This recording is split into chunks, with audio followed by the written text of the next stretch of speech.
Bienvenue sur Frauscher Talks. Je suis Michael. Aujourd'hui, nous allons découvrir le capteur de roue Frauscher RSR 110.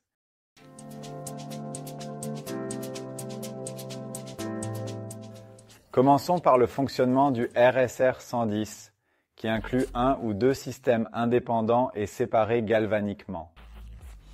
Ces derniers génèrent un champ électromagnétique autour du capteur. Des objets métalliques, tels que les roues de train, près du RSR 110, modifient le courant du capteur via trois effets. Perte par courant de Foucault et par hystérésis, déviation du champ magnétique et changement d'inductance. L'écart de courant est directement détecté par une carte d'évaluation.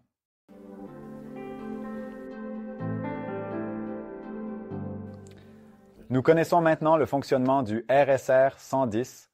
Passons donc à ses caractéristiques techniques. L'électronique du RSR 110 est enfermée dans un boîtier en plastique renforcé de fibres de verre pour le protéger. Il possède un câble à 4 fils enfichables. Chaque système utilise 2 fils pour à la fois alimenter et transmettre le courant à la carte d'évaluation. Dans le cas du RSR 110, avec un seul système, seuls les fils 1 et 2 sont utilisés pour la suite de l'évaluation. Les fils 3 et 4 ne sont pas connectés au câble de signalisation, mais isolés dans la boîte de connexion en bord de voie. Le câble du capteur de roue, disponible en 5, 10 ou 25 mètres, peut être ajusté en longueur car il ne fait pas partie du système de détection électronique.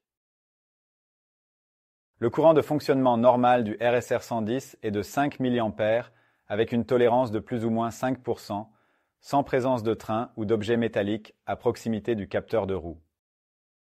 Dans le processus d'ajustement, le capteur de roue s'adapte automatiquement à l'environnement. De plus, le RSR 110 offre une interface analogique ouverte qui peut également être évaluée par des unités d'évaluation tierces.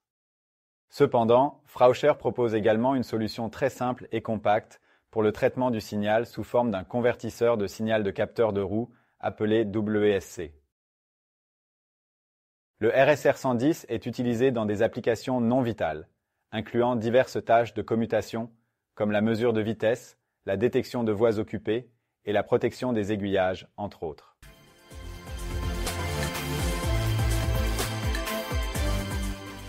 Pour assurer une disponibilité et une fiabilité élevées, il est important de comprendre les conditions de fonctionnement du RSR 110. Le RSR 110 a été testé à une vitesse maximale de 300 km/h. En théorie, il est possible d'atteindre des vitesses encore plus élevées, jusqu'à 450 km/h. Les capteurs de roue Frauscher installés dans le monde entier fonctionnent dans des conditions météorologiques extrêmes. Ils sont conçus pour résister à des températures allant de moins 40 à plus 85 degrés Celsius. Le RSR 110, ayant un indice de protection IP68, est protégé contre une immersion prolongée dans l'eau, ce qui est une caractéristique primordiale pour un capteur robuste. Résistant au courant de retour de voie, le RSR 110 a été testé avec succès selon les normes pertinentes. Grâce à sa conception, il est compatible et installable sur voie avec frein à courant de Foucault.